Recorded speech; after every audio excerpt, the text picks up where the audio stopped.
네, 이번엔 전북 남원으로 갑니다. 하천의 범람을 막는 제방 같은 시설은 적게는 50년에서 많게는 100년 이 폭우에 견딜 수 있도록 만들어집니다.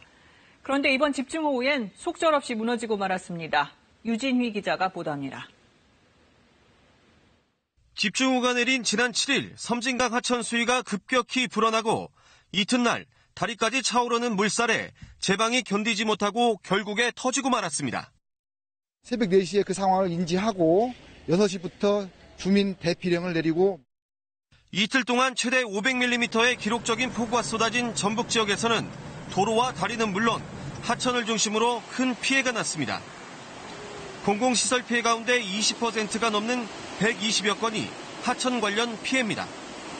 특히 섬진강댐에서 남원 지역에 이르는 50여 킬로미터 구간, 남원과 임실, 순창 등지에 집중됐습니다.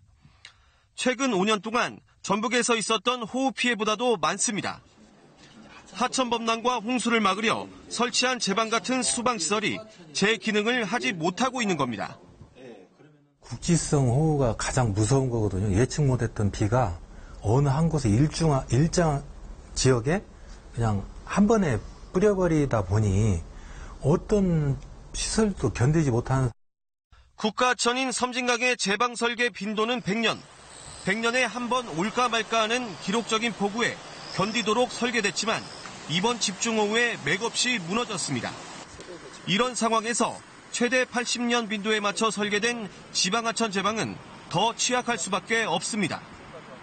보강하는 여러 가지 안전대책 사업들이 이루어지지 않으면 이런 악조건들이 그 안전장치 작동이 안 된 힘을 넘어서니까 이렇게 큰 재해가 일어나게 되는 거거든요. 더 늦기 전에 국지적 집중호우 같은 기상이변에 대비해 제방의 설계 빈도를 더 강화하고 취약한 하천 시설을 보강하는 등 시수 정책을 대대적으로 점검해야 할 시점에 와 있다는 게 전문가들의 대체적인 의견입니다. KBS 뉴스 유진입니다.